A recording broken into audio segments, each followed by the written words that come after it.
Welcome to Blue Grit Radio, the podcast that explores making better cops for a better community. I'm your host, Eric Tung. I've been an active police officer since 2007. We will dive into the aspects of police culture, health and wellness, leadership, and mindset. You'll hear from experts not only from policing, but all industries as they relate to being our best with purpose, passion, and positivity. Join me as we share stories, lessons, and advice so we can all be better for ourselves, our teams, our families, and our communities. Hey, ladies and gentlemen, welcome back to another episode of Blue Grit Radio. This is your host, Eric, and today I'm joined by Dr. Lance Cutsforth. Dr. Lance, welcome for being on the show. Thanks for having me on, Eric. It's a pleasure. Yeah, absolutely. So I understand, even looking at your LinkedIn, it looks like you have quite the interesting resume, different places you've worked, but I want to even start back into you're a veteran, so thank you for your service. Absolutely, it was my pleasure. Yeah, so I'll ask you a little bit about that and what brought you into your military service, and then fast forward all the way until now you're a doctor, and I'll ask you to expand upon that and what you do at Novapax Wellness. And so I'm sure there's just a lot of twisty turns that this conversation can go. And so for full transparency for the audience, we're like, hey, we're just going to just start chatting. And sometimes that's some of the most rewarding conversations I have on the show. But yeah, if you could start us off by telling us a little bit about your background and what got you into I believe it was the Army, correct? It was.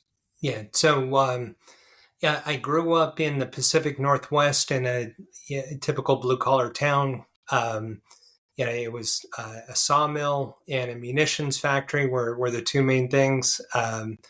If you've ever shot CCI or Blazer bullets, more than likely they were manufactured in Lewiston, Idaho, where I grew up. And, coming out of high school, I didn't have the best family life and wanted to get out of that area. And so I went into the military. I did some enlisted time, did some cool stuff there, decided I wanted to live long enough to be on this broadcast. And so I took a green to gold scholarship. The Army sent me to college to get my degree. I wanted to be a helicopter pilot at the time. And so I went to Embry-Riddle Aeronautical University, got a degree in aerospace engineering, and my eyesight didn't necessarily cooperate with that plan.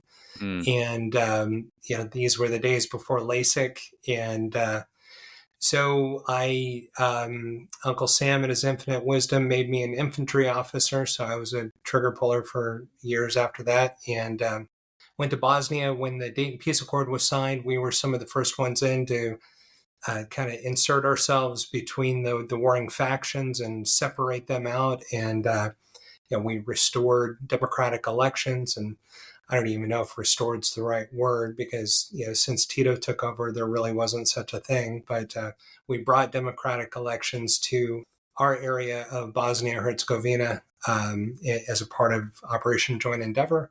I was a TAC and a senior TAC and a staff officer at Officer Candidate School after that. And then I left military service, did a bunch of entrepreneurial things, got involved in veteran advocacy and really focused in on the mental wellness aspect and decided that I wanted to pursue a medical career, but not necessarily the MD-DO route. I just saw a lot of less than wonderful care being pharmacologically based, and just with my own personal experience and journey, I knew big pharma wasn't the answer for most people. And a lifetime dependence on synthetic pharmaceuticals is not a life. And so that led me on a path that ultimately led to me getting my doctorate in functional medicine, really with a focus on mental wellness and really specializing in trauma, PTSD, traumatic brain injuries, anxiety, depression, all of the secondary symptoms that tend to come with those conditions. That's kind of a mountaintop to mountaintop skip to how we got here.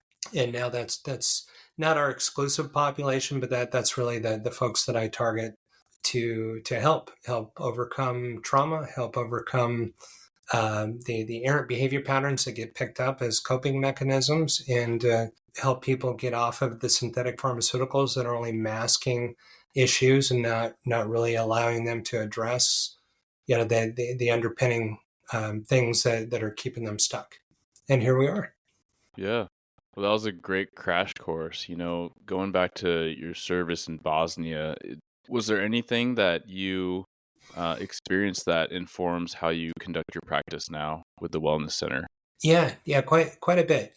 When I was enlisted, uh, I was a communications expert on a special forces military intelligence collection team, and we did we did some counter drug work and cocaine interdiction way south of the border in the late '80s, and I I was in one mindset then. When you're young and bulletproof, it's things don't really bother you, and Hmm. around 25 years old, your brain kind of flips a switch, and it's like, oh yeah, you are mortal. Your body can get hurt, and oh, that's maybe a little riskier behavior. And so going to Bosnia at that time, I was married and had kids, and it was a lot different. And just seeing, things weren't as cut and dry. You look at the history of the Balkans, and there's been conflict there since 600 AD, if not farther back, Yeah. and everybody will trace their history back just long enough to justify their current atrocity. And I think as wounded people, we tend to do that. When we're trying to justify wounding others, we lean back into how we were wounded, and then it just ends up becoming an escalation. So it definitely left some underpinnings there. Also saw a lot of just how really ugly people can be to each other, Hmm. and what that looks like when it gets out of control. Yeah, and then being able to get in and negotiate and help people kind of slow down a little bit, be less reactive. That definitely carried forward. That was a great question. I hadn't necessarily directly connected those things, but I definitely think it did impact how I practice now.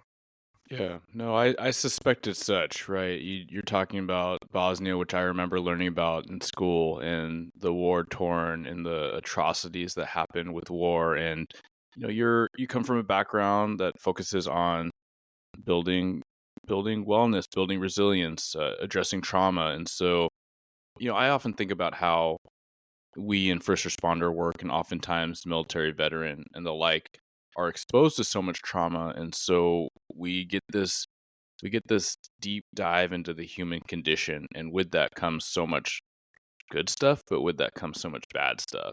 And so that was a curiosity I had as far as the things that you may have witnessed, and how maybe that in a indirect slash direct way led you to what you're doing now. Yeah. I think that's a very astute observation. And yeah, you're right. When LEO first responder community, there's definitely secondary trauma. It may not have happened to you, Hmm. but you're providing relief. You're the one that everybody's looking to help them navigate that significant emotional event. And there's definitely emotional spatter. You're holding all of that energy and all of that chaos, um, and then you've got to go home to your family, and so being Hmm. able to flip that switch. I remember when I was a TAC officer, um, when we were on positive control. I'm sure it was similar in the academy when you first get there. It is positive control, creating stress, creating pressure, Yep. um, to affect, ultimately affects pliability in the psyche, so that we can get people to adopt new behavior patterns. That's kind of the psychology behind that. But when you're in that fire breathing mode, and then 15-minute drive and I'm home, and then I'm walking into the house, and it's hard to leave that behind. And that was just a training environment, Hmm. that I think, for first responders in LEO, I've got just crazy respect, because you've got to flip it on and off every day. When we deploy, we're in it, and we're there for 6 months or a year, but we're not having to flip the switch on, off, on, off, on, and off. And that's, that's a very specialized skill set. And when you're trying to contain that and keep it away, then that builds up pressure, and all of those things ultimately lead to seeking self-soothing tools, and some of which are productive and some not so much. I have what I call the available tool theory. When we're going through significant emotional events, we look around for tools to help us navigate it. Mm-hmm. And but we can only make use of the tools that we know about, and the tools that somebody teaches us how to use. If you're stuck in the wilderness, an axe is a great tool to have. You can cut down limbs and make a shelter. You can use it to defend yourself. You can use it to dress out game. If you want to build a police station, an axe isn't a great tool. You need power tools, and Yeah. you need somebody to show you how to use them. Otherwise, you're going to be like, screw this. I'm just going to go use my axe and go back and live in the woods. So the same thing as we're trying to navigate life. If the only tools that we know are available are alcohol or porn or high risk behaviors. Mm-hmm. Well, if that's all we know, and we look and, there's that mental wellness possibility, but I had 3 buddies that were, that had just passed the sergeant exam, but now they're flying a desk because they've been put on a hold because they told somebody they had a problem. So that's like a piece of cheese in a rat trap. Mm-hmm. And so now that's not really a tool. And so I'm going to go over here and self-medicate like people have for generations before me. So Yeah. that was kind of a run, but No, for sure. I definitely see, the incredible amount of stress that this community carries. And I feel very committed to try to help, bring the tool set and the skill set that I've got and lay them out and say, okay, guys, there's some other tools that we can use here. Yeah, no, I love the comparison. And yeah, you did cover a lot of ground, and even the allegory of tools and what that looks like, right? Like, if I'm super stressed and I come off work and I know typically drinking a beer can take the edge off of things. Well, I'm going to pop the fridge open and I'm going to crack a beer, right? And I had that period in my career where, I was a single dude, but I just get home, after my roommates or my housemates were in bed, and that was my time at like 1:30 in the morning, 2 o'clock in the morning, was just having a couple beers and having something to eat and watching some infomercials, right?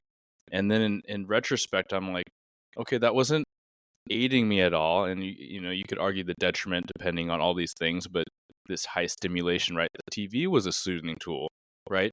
If someone had told me, hey, consider drinking some herbal tea, non-caffeinated, you're having a nice warm thing, maybe take a hot shower and just be with your thoughts, or journal.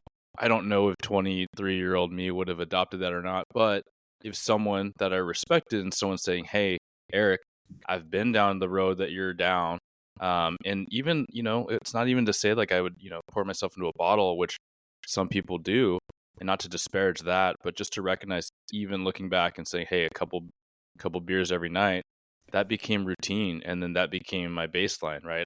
I feel fortunate that I didn't have the traits to go farther down, but I could see how that could be a slippery slope. But just to say that, right, and we think about coping mechanisms, self-soothing, our phones, and right, like, our phones are tools, and they can be used for good, they can be used for evil, and whether it's risky behavior or whether it's just mindless doom scrolling, like I've been there too, where a couple minutes becomes 30, and that time could have been so much more valuable for, I think everyone can agree, for just life and trying to be better, taking care of ourselves better, and setting up better for the next day.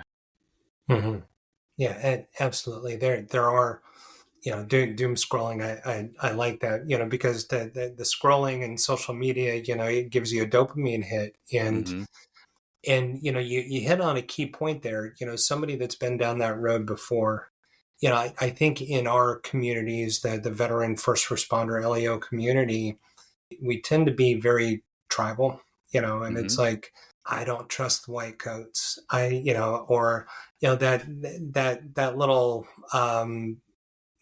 counselor, a therapist is nice, but, a 24-year-old girl from the suburbs that, was a cheerleader, she doesn't understand what I've seen, what I've dealt with, and so we put up these barriers, these blocks, because there's no way that person could understand. But I think those who have had that time and then transition into this space, that we can build that rapport and that credibility right away. Yeah, I mean, you think about it, when you were first to patrol, did you listen to somebody that was book smart that had never put a day on the street, or did you want to team up with somebody that had been out there and Yeah, and the ones that have been through the stuff? for sure.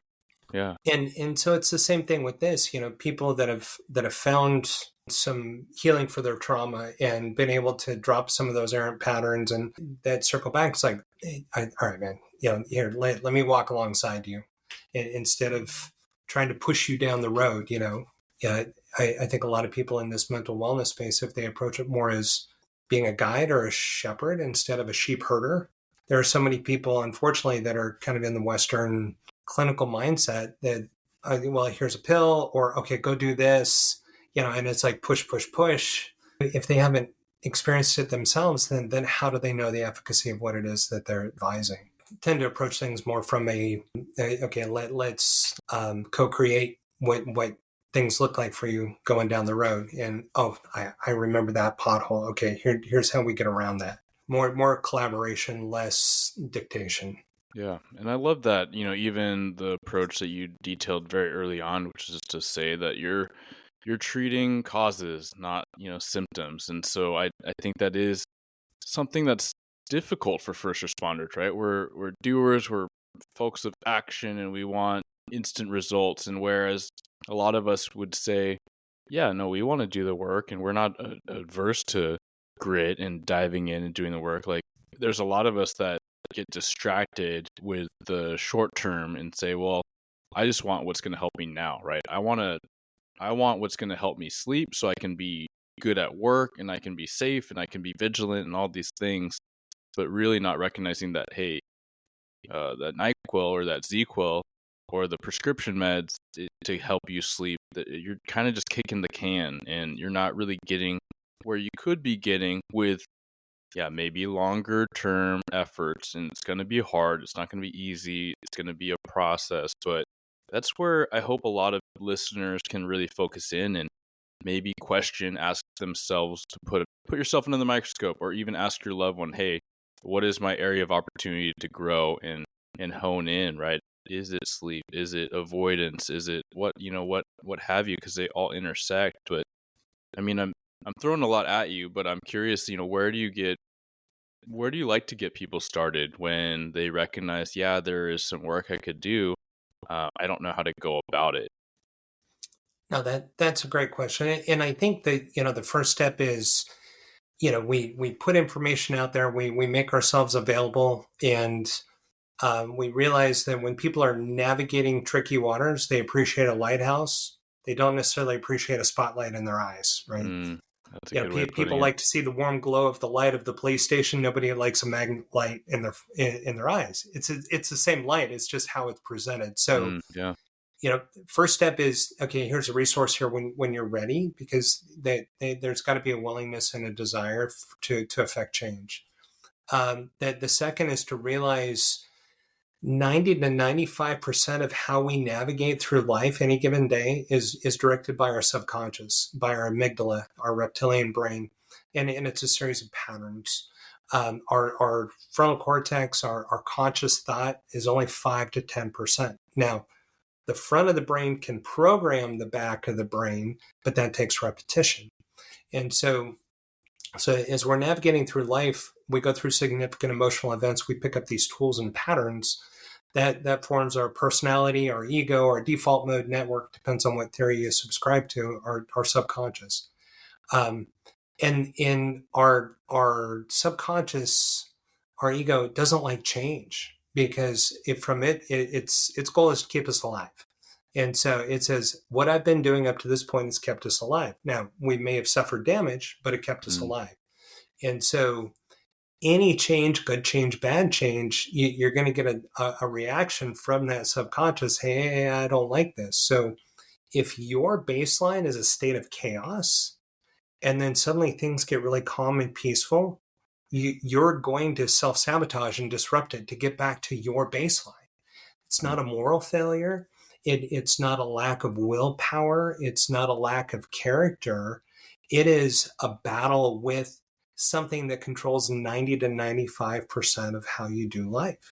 So we have to understand that, give ourselves some forgiveness, and say, oh, okay, I need to adopt patterns, new patterns. I need to drop old tools and pick up new tools. And the kind of the quicker, easier way to get there is to go through a positive, significant emotional event. So you go on a high adventure retreat, you skydive, you do something, that creates this neuroplasticity in the brain. I work with patients that utilize plant medicine for that. We've seen psilocybin and MDMA, are in the Defense Authorization Act used for veterans. Phenomenal results from those medicines that have been villainized by Big Pharma because they don't like the competition. So, but I've facilitated plenty of people utilizing those because it creates neuroplasticity, it creates a significant emotional event, and it allows those old tools to be dropped and new tools to be picked up. Unfortunately, a lot of people, because Western mindset is, well, the medicine will fix us, because that's what we've been programmed to believe for so long. Mm-hmm. Medicine doesn't fix anything. Medicine is a catalyst to get to where you need to go for healing. So in the same way, we utilize plant medicine as a catalyst, kind of like, if you're in the military, you can either throw a rucksack on and road march to where it is you need to do your mission, or you can throw on a parachute, fly a plane, and drop in. Okay, it's a lot easier to drop in. You still have to do the work once you get there. Mm-hmm. And so the significant emotional event is the airplane and the parachute to get you there. But then you got to do the work, because ultimately we are the medicine. The individual has the power to work through their stuff, but it takes getting to that point of, okay, I want to affect change, and then understanding how the brain works, understanding that you're going to battle your subconscious, and we tend to label what we call our distractors, our saboteurs, the subconscious trying to keep us from changing. And there's the victim, there's the rut dweller, certainty seeker, the judge, the people pleaser. They're all these different names, and it's this cast of characters that are trying to keep you from getting through. And if you can understand it, name it, recognize it, then you can interrupt those patterns and set new ones.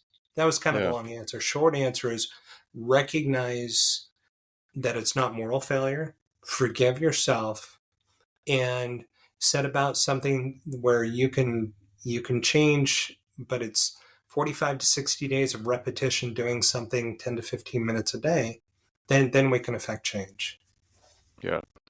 That's a huge point, right? And you did cover a lot, but I do like how you broke it down, and to even end with that, right? Like, hey, give yourself grace, be patient with the process, and reps. Like we know in concrete terms the topics we feel comfortable with, that it takes time, and yet we have this different bias for the areas that we don't want to go there, right? So if it's firearms, if it's strength building, whatever it is, if it's just starting a habit where you want to floss your teeth twice a day, in the morning and the evening, you're gonna have to do it a number of times until it feels normal.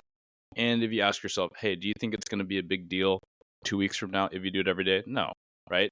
But for whatever reason, when we talk about something like accepting certain attributes or working on our mental health, it's where we're more resistant. Why do you think that is? I think, and there are obvious exceptions, but I think by and large, a lot of us go into being military, being first responders, being LEO, because we're seeking leadership, mentorship, we're seeking community. I came from a very rough home life. A lot of my peers did as well. A lot of the folks that I've worked with in Mhm. first responder community, same thing. So you're going saying, all right, my dad wasn't the best. I'm looking for a role model. I'm Mhm. going to join this thing that's cool. They're brave. They're strong. They're doing all of this stuff. And you get there and you realize that the people generations above you were looking for the same thing and they didn't find it either. So then Yeah, it's kind of yeah. a Lord of the Flies. It's like Mhm. survival of the fittest. And you've got this Darwinian culture in a lot of cases, and we take moral injury and we get beat up, and it's like, no, you're weak. If you don't just suck it up, it's this whole Spartan stoic. And true stoicism is a great thing, but Yeah, I but talk but about that all kind the of the time. Yeah. bastardized Marlboro man, suck it down, deal with it. Mhm. You look back in history, we were always in community. Mhm. And so this whole isolationist thing is relatively recent since the Industrial Revolution.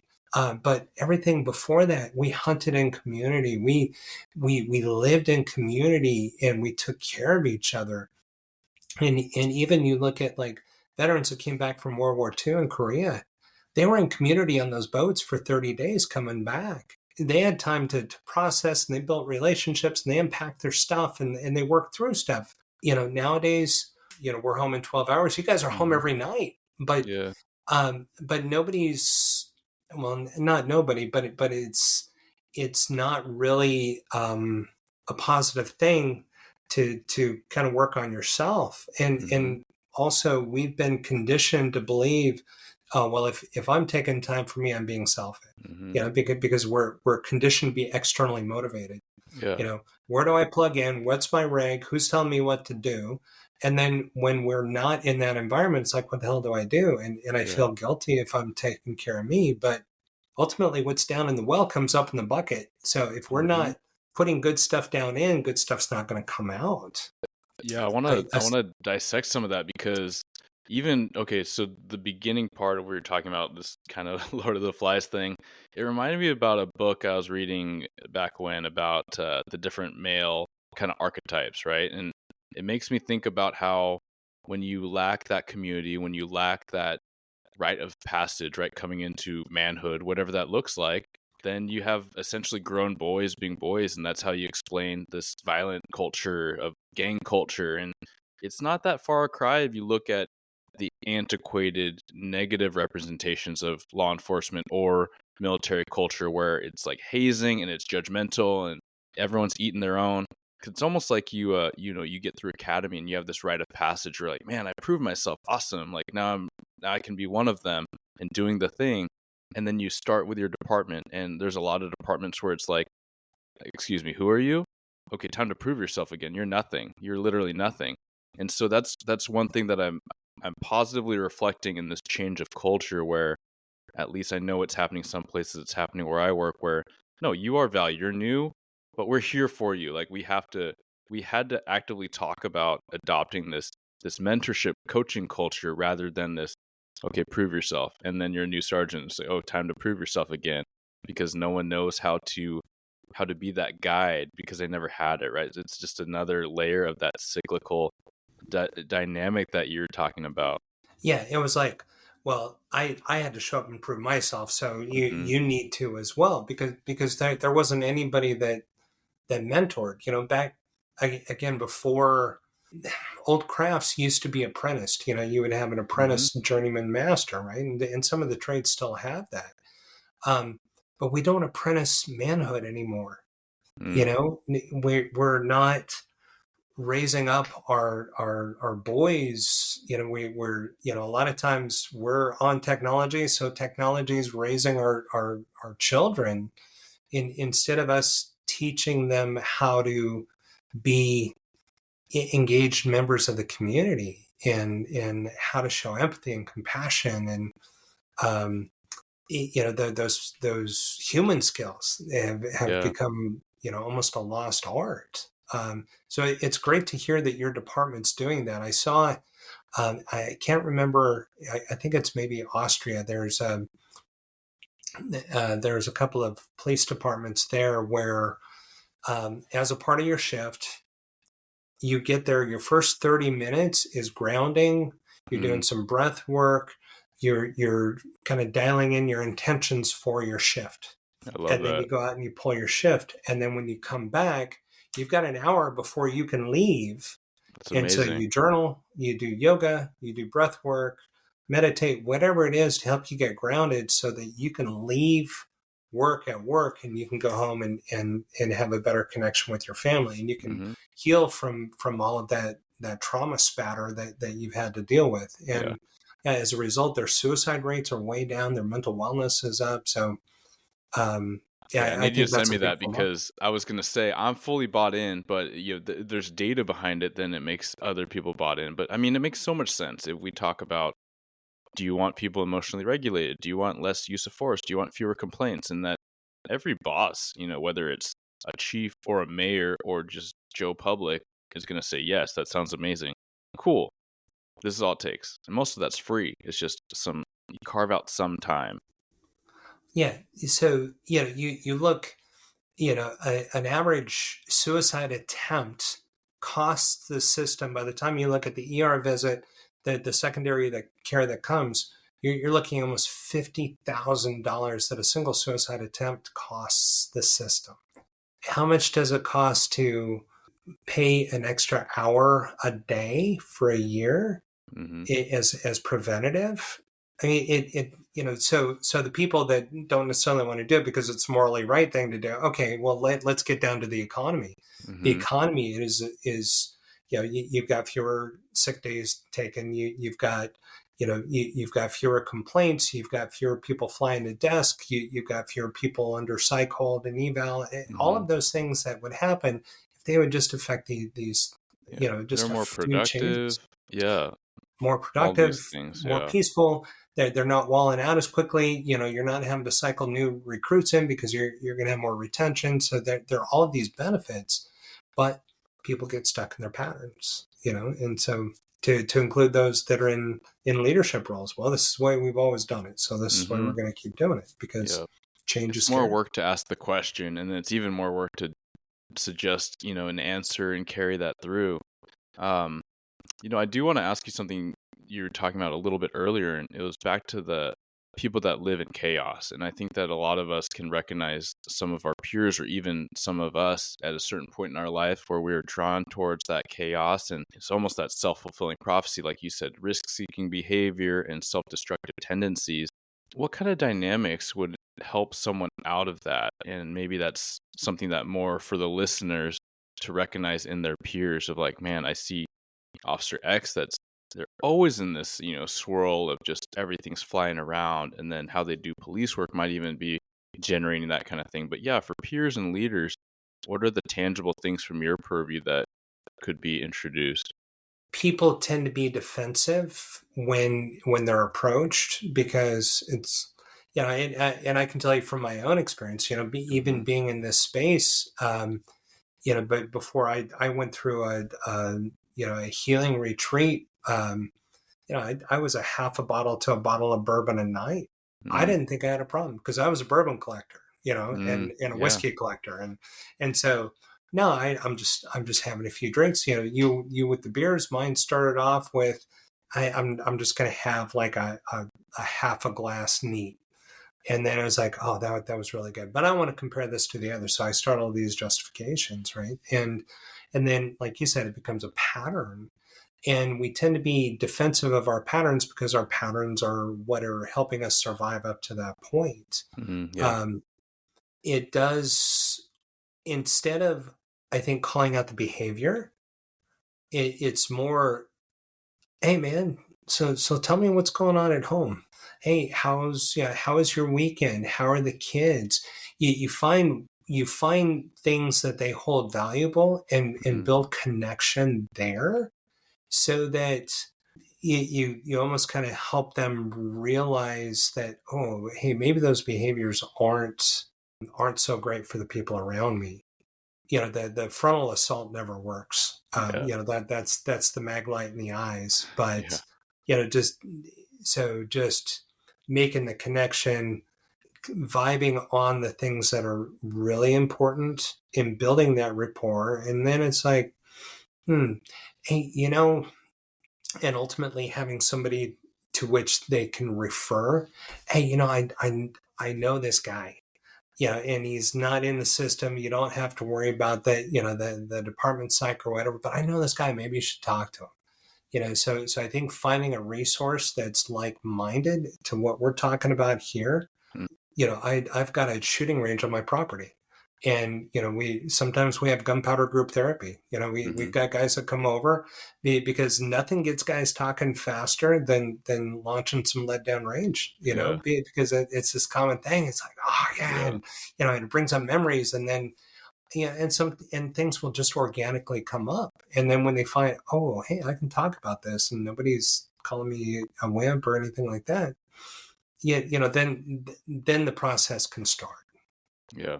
No, that makes a lot of sense. And in that same conversation with significant events, right? You added positive significant events, right? As far as like reshaping that. And I'm curious what, when I think about traumatic events, and I recently talked about this on James Gearing's Behind the Shield podcast, but I reflected on a traumatic event that I'd been through where I came out of that just floating on clouds, right? I know that can be a common response to feel so euphoric when you had a near-death experience. And then I look at someone else in a traumatic event and it starts them down the spiral. And I'm curious what your thoughts are on what helps someone determine what direction they're going to go. So really, so much of it is the mindset that you have going into an event, because bliss or trauma, a significant emotional event, creates neuroplasticity, and so it hyperactivates the brain, and we've got new synaptic connections that can be created. So like if you look at work in the psychedelic community, there's really the drumbeat is set and setting, right? You've got to have the proper mindset and you've got to have the right setting. With near-death experiences, with things that you deal with on the job every day, setting you don't have any control over, but you do have control over the set. So, there are like positive affirmation apps, and I know it sounds a little woo-woo, but if you set your positive affirmation app and you just make it a habit, 10 minutes, I'm going to read these things out loud, then it really affects how you're viewing life. And you can start shifting from life is happening to me to life is happening for me. And so when you go through a near-death experience, it's like, oh, I didn't die. And oh my gosh, I'm so thankful for this and this and this and this, so that you view it much more differently than, ultimately you find what you're looking for. Yeah. And so if you're looking for good, but that takes that conditioning, that's that 10 minutes a day, so that you can come through any experience and realize that it is helping shape you. There's some I like to use with my folks that I work with. There's a sculptor in India who carves these incredibly lifelike sculptures of elephants out of big rocks, to the point where, if you turn around and you look, it almost feels like it's charging at you. And somebody asked him one time, how do you make these things look so lifelike? And he said, it was a very Zen response. I simply remove everything that is not the elephant. Of course, yeah. And so in life, the things that we go through is removing the things that aren't us, so that, the true us can come out. And so then if you take that further, then the chisel and the hammer aren't good or bad. They are just tools for us to become the best version of us, if we allow them to be. Mm-hmm. So that's great. Anyhow, that's getting a little philosophical, but no, I love it, and I think that's what we need more of, right? Because we all have a very similar landscape, right? Like first responders, military folks, and I think that even then, when you talk about maybe opportunity or resource, as you pointed out, I have the same perception that the majority of people that come into first responder work, it's because something wasn't so great in their lives, or something wasn't so great for someone really important to them, or they saw something happen, they want to do something about it. And that might be the literal work they do, or a little bit of subconscious or semi-conscious or full conscious, like, no, I need to be the kind of thing where that doesn't happen again, right? Coming into the fold or developing that strength. I think there's so much of that. So I think that even though we can have such a range in how we approach life, like the majority of us that are even listening to this podcast have a certain level of affluence, right? Like you're listening to podcasts, so you have time, you have a phone or a computer, or you have these things that across the spectrum of the world is very privileged, right? So let's focus on that and then recognize, okay, we have so many similarities and dynamics with our jobs or with our prerogatives and our stress, but there are people that handle it one way and there are people that handle it another, and we can control to a large degree our inputs and our outputs and what we allow to bleed into our thoughts and how we allow them to bleed in, right? Mhm. Toxic energy, toxic influences, people, who we follow, what we listen to, right? Yeah, absolutely. I encourage and challenge the folks that I work with to adopt the 70-30 rule.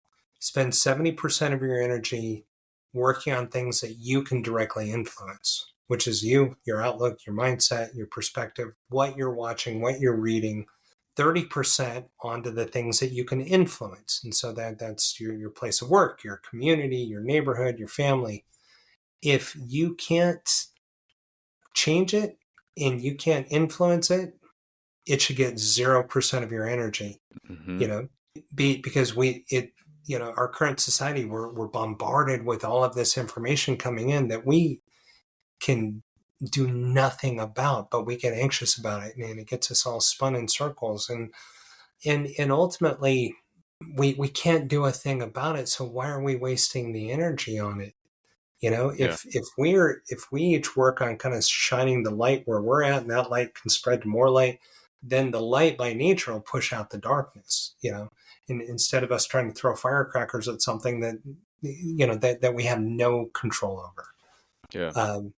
And that's tough because we get addicted to watching the news cycle and the doom scrolling. Oh my gosh, Hmm. this happened and that happened. But the other thing to remember is if you're not witnessing it firsthand, it's coming through somebody else's lens. And Hmm. more than likely, they put their spin on it. So what you're getting is not reality. You're getting somebody's view of it. And so rather than try to navigate through that and ultimately we see so much division being created with all of that. And that's counterproductive to the very community that we're all seeking. Yeah, there's so many layers there, and one of the things that's popping to mind is, we can know, like it's common knowledge that the media outlets and algorithms with social media they're playing off your dopamine and your pleasure seeking to, even if it's not pleasurable, right? It's just this response and this addictive quality, and we can know that and recognize it and still start going into the hole and feeling lower and lower as we keep following these news media outlets.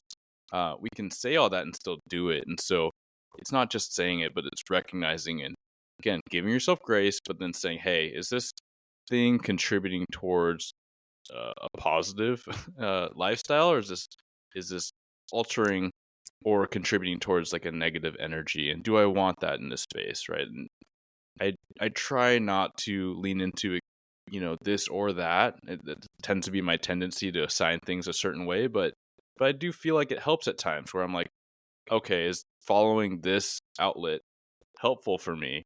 Is it helpful or hurtful? And if it's unsure, then I can make a decision later. But generally, more and more often I look at an account and pretty quickly I can say, okay, is this a positive stuff or is this stressful negative stuff? And kind of make my decision to unfollow there.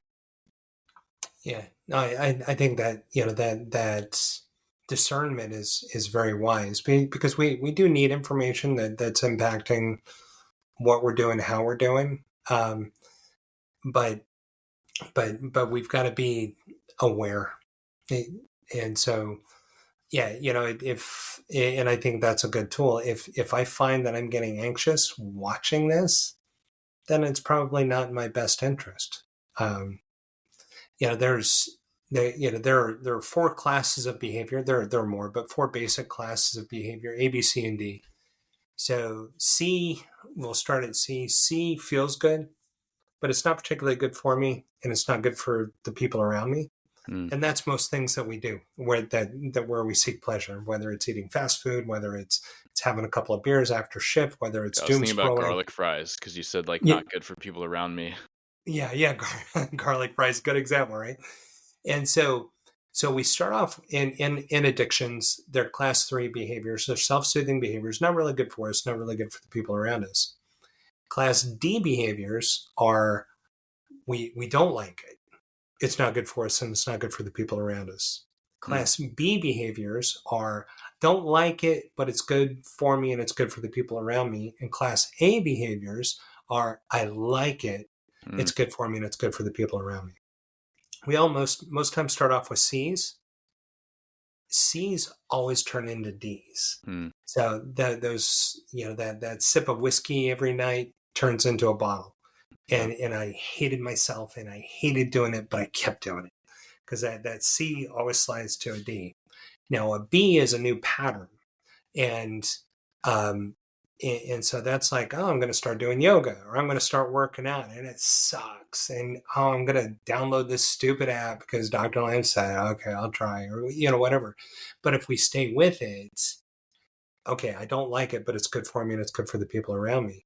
If I stay with it long enough, class B's always become class A's because it becomes part of your identity, and then you love it. Um, I after I went through a healing retreat, I hated yoga. I was a get in the gym kind of guy, and I'm gonna push weight, and Mm-hmm. yoga's for wimps, and and I could barely touch my shins, let alone my toes, right? But then I went through it, and it's like, you know what, in for a penny, in for a pound. I'm going to start doing these things that I know are good. Um, Yogis don't live to be as old as they are and be as strong as they are, because they were throwing weight around. Not that there's anything wrong with that, but there needs to be Yeah. balance. So I started doing it, and now if I miss a day, I'm like, oh man, I missed that, and I love doing it, and I love the endorphin release and all of those things that come because it stuck with it long enough for a B behavior to become an A behavior. So if you look at things, okay, where is this? Is this an A, a B, a C, or a D? And that's another discernment tool. Oh man, this is a D behavior. I hate it. I hate what I do when I've had a couple of drinks. I hate how I talk to the people around me. All right, well then I'm gonna replace that behavior with something else, Yeah. and it's gonna suck. But if I just stay with it, then I can eventually move that into being a class A behavior. Yeah, I think there's so much framing there, right? Because even when you talk about workout modalities, like I grew to love weight training, and then I grew to love weight training heavy, and I'd be deadlifting like excess of 500 pounds, where it's not even my sport, and so why am I doing this? But then I felt this inability or uh this this dislike of surrendering the ego. So I kept a journal where I would write down my weights, and then even if I was fatigued, I would look at what I lifted last time, and if I couldn't lift the same raw amount, I would figure out how many reps I needed to do to accomplish the same goal, right? Where this became detrimental to the point where I don't keep a log anymore, and so recognizing this, it took me a while, like a while. Um, but I am introspective enough to recognize that these external validators, whether it's how many reps I'm doing or how much weight I'm pushing up, this is going to be actually detrimental towards my goal, which is to be healthy, be optimized, whatever that means, and feel good. I was at the point where I was throwing a belt on and my nervous system was fried, right? I was over caffeinating to try to compensate for poor sleep and all these things where like that's not the goal. But I created these other kind of strange goals where I don't think my situation is common, but I think that there's a lot of commonality in different walks of people's lives. And so for you listening to this, you're like, man, Eric was a total weirdo years ago. Yeah, but what kind of elements are you justifying your own habits, or have you leaned into a certain thing where it might not be serving the actual mission or the actual purpose? And so I explain all that to kind of reflect back on the framing aspect, right? I can say now, and I could say back then when I was loving maxing out a deadlift, that yoga's really hard. That's why I don't do it. So at the same time, you could frame it into whatever joy that I got from lifting heavy. There's no reason why I couldn't get that from doing yoga, right? These days, I lift a lot more slowly. I control my breath. I, focus on nasal breathing. I focus on returning back to a state. And so that's not dissimilar from yoga from what I'm learning. And, shout out to Kendall Wood and Vance Rowe who have come on my show. That'll be aired before this episode, but it has me actual verbalizing, yeah, I will probably start yoga before too long because it is something I'm resistant to, which means it's an uncomfortable space that I'm now gravitating towards, recognizing that there's going to be a challenge in that. And there could be fun in doing something new that you're bad at. Facing those challenges, again, creates neuroplasticity, because then you're getting out of rut and routine. And anytime you're getting out of rut and routine and doing something uncomfortable, you're actually stimulating your brain to create new neurosynaptic connections. So challenging yourself keeps your brain younger, keeps you from, riding off into Alzheimer's or dementia. That's what I was thinking now, yeah. Yeah. So if you kind of look at it at a line, and we so often say good and evil, right? If you stretch those out further, really it's love and fear. Those are your two endpoints. So much of what we do that's reactive is out of fear. The child of fear is control, and then from there is greed and evil and coveting and all of those kind of things. And from love comes good and compassion and empathy and all of those things. Very rarely do we react from a place of love. We always react from a place of fear. Mm-hmm. And so that, and there's tends to be so much more rigidity when there's fear. Because if we're coming at something from a place of love, we're not rigid. We don't have to be. Yeah, there's release, right? You're just accepting. Yeah. What is, it's not, it is what it is. It just is. Yeah. And we accept it, we understand it, and we appreciate it. That's, we come from a place of love. The rigidity, I've got to do these reps. Well, that comes from a place of fear. Mm-hmm. Well, why do you have to do those reps? Well, because if I don't, I'm going to lose ground. Okay, so what happens if you lose ground? Yep. Well, I'm not going to, ultimately it gets back to, in many cases, I'm going to lose credibility, or we perceive we're going to lose credibility, or we're going to lose status, or we're going to lose community. And so many things go back to that fear of loss of being accepted, fear of the loss of community. But the communities that we're tapping into are those externally motivated communities, because that's how we've been conditioned to maneuver through life. I have to prove myself. I have to earn that respect. I have to earn this and this and this. Where we're in that earn the love mindset, and that's not love. That's love doesn't have to be earned. No, that's so huge. And I was curious if this would come back up. I didn't know if I'd have a nice segue back to your point, but I think I'll take this opportunity now. But when you focused in earlier on how we don't carve out time for ourselves, right? That's a thing. That's a real thing, like self-care, and just it feels selfish, right? To say, hey, I need this half hour for me, especially it's a dynamic so prevalent with moms, working moms, but stay-at-home moms too. And I know that this is a very prevalent thing, this guilt and the shame of selfishly taking time, even if it's an hour a week. And that's not enough, right? So just to introduce that, I just read something where it was comparing the notion of if you made an appointment with anyone, be it a professional colleague or an old friend or a new friend or your neighbor, saying, hey, yeah, I'll be there tomorrow at 2 to help you with that thing, and you didn't stick to that, you'd be rude, right? You'd be letting someone down. And yet we flip it on ourselves, and we have this totally different rule book, whereas we shouldn't. If anything, we should have more rigid compliance when taking care of ourselves, because that's the crux, right? You can't take care of others adequately if you're not taking care of yourself. And even this notion of loving others, right? Before you love yourself. Like we know how that goes, and we oftentimes have examples of that from our own lives or those we know and love. And so, yeah, I just wanted to take a moment and kind of connect those two thoughts because I think it's crucial. If you look in the Bible, Jesus was asked, Rabbi, what's the most important commandment? And he said, love the Lord your God with all your heart, mind, soul, and strength, and love each other as you love yourself. So many Mm, people drop those last four words, but those four words are so important. Love each other as you love yourself. We're commanded to love ourselves, not in a narcissistic way, but in a look at yourself through God's eyes kind of way, because none of us, that our parents would ever want our children to self-deprecate or think less of themselves. So how much more does the God of the universe want you to love yourself and see yourself through his eyes, right? hmm So now I'll flip over to the Buddha. Buddha said, you don't completely understand compassion until you have compassion for yourself.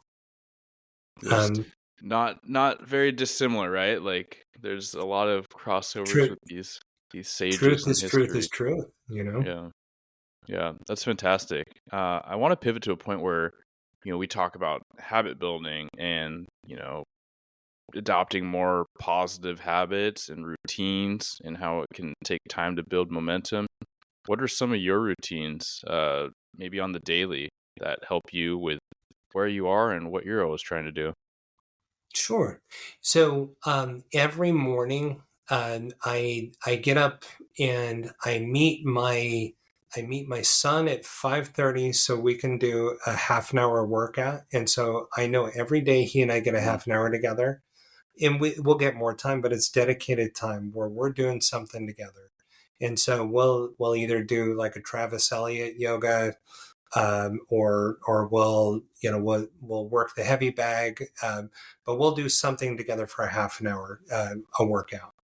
That does a couple of things. One, it's good for us. It's time together, and I've got an accountability partner. yeah. Because now, even if I'm not prioritizing myself, it's like, oh, I could use another half an hour of sleep. I don't want to let him down. hmm And then from 6 to 6:30, I work out with my daughter, and so we'll do yoga, Like a or yeah. or yeah, or we'll do an ab workout or whatever the case is. So again, I've had dedicated time with each one of the kids.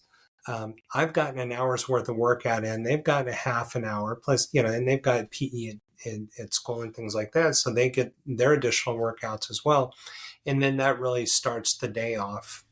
I've got a an app called I Am, and so I'll go through affirmations. And so that's not doom scrolling; it's positive scrolling. Yeah. Because I read it out loud, flick to the next one, and I'll do that for 5 minutes, just because then that helps set a mindset. And the other thing that I do every day is my wife and I have shared notes, and so I write her a little love note every single day, Wow. and it starts off with, "I am so thankful for," or "I am so grateful that you." So I find something to affirm her, and then it helps me to view her from that viewpoint, and then she does the same thing for me. She writes me this, and so then you go back and reflect on it, and you're like, oh, I remember that day, or I remember that. So it's I'm not a very good journaler, but I can write her love notes, and so the love Mm. notes become a journal. So those are I follow. I'm going through a course put together by a wonderful guy by the name of he goes by Coach Shirzad, and so it's positive intelligence, and so there are things that called PQ reps, where they're pattern interrupters. When you feel something coming on, anxiety or your saboteurs, you recognize it and you interrupt that pattern.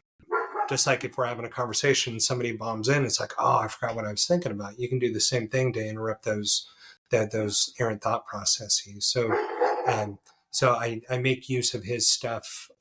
And then the last thing is I do breath work.